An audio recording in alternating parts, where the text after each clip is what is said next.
दोस्तों, टाइटैनिक जहाज के बारे में तो आपने सुना ही होगा और ज्यादातर लोगों ने टाइटैनिक फिल्म भी जरूर देखी होगी।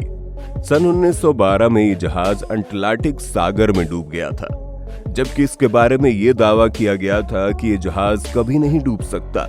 लेकिन इत्तेफाक देखिए, ये जहाज अपनी पहली ही यात्रा में समंदर की गहराइयों में समा गया। अभी इसके अवशेष अटलांटिक महासागर की 13,000 फीट की गहराई में दफन है। पिछले कुछ दिनों में आपने एक पनडुब्बी से जुड़ी खबरें जरूर सुनी होंगी, जिसका नाम टाइटन है और जो 5 लोगों को लेकर टाइटैनिक जहाज के मलबे को दिखाने के लिए लेकर गई थी। बताया जा रहा है कि यह पनडुब्बी अब नष्ट हो चुकी है और इसमें सवार सभी 5 यात्री अपनी जान से हाथ धो बैठे हैं। पाकिस्तानी सबमरीन टाइटन का मलबा भी टाइटैनिक से कुछ 100 फीट की दूरी पर ही पाया गया। 18 तारीख को 8 घंटे की यात्रा पर निकली थी, जिसमें सिर्फ 4 दिन का ऑक्सीजन था। इस पनडुब्बी का पता एक रिमोट से चलने वाले छोटे जहाज ने लगाया। ऐसा माना जाता है कि अटलांटिक महासागर के जिस भाग में टाइटैनिक डूबा था वो पहले से ही बहुत ही रहस्यों से भरा हुआ है। टाइटैनिक का मलबा अटलांटिक महासागर में लगभग 4 किलोमीटर की गहराई में पाया जाता है। अटलांटिक महासागर का यह हिस्सा उस जगह पर स्थित है जहां पर सूर्य की रोशनी नहीं पहुंच पाती, इसलिए इस इलाके को मिडनाइट जोन भी कहा जाता है।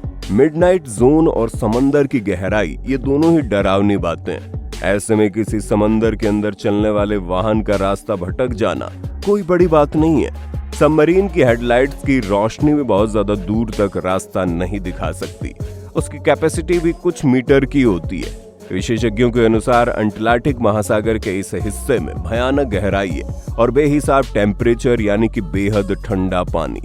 समंदर की सतह पर कीचड़ है जो कि लहरों के साथ हिलता डुलता रहता है।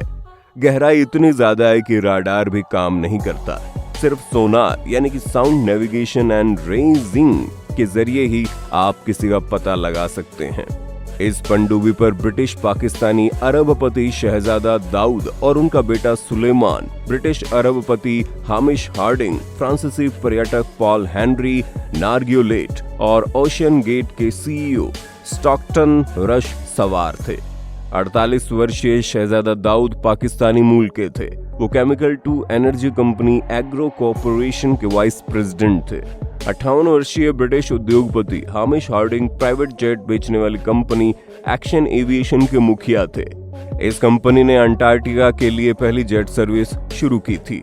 साल 2022 में उन्होंने ब्लू ओरिजिन फ्लाइट में एक अंतरिक्ष पर्यटक के रूप में ध्यान आकर्षित किया था। मीडिया रिपोर्ट्स के अनुसार हार्डिंग के नाम उत्तरी और दक्षिणी ध्रुवों के माध्यम से पृथ्वी का सबसे तेज चक्कर लगाने का गिनीज बुक वर्ल्ड रिकॉर्ड है। पॉल हेनरी नार्गियोलेट फ्रांसीसी नौसेना में कमांडर रहे।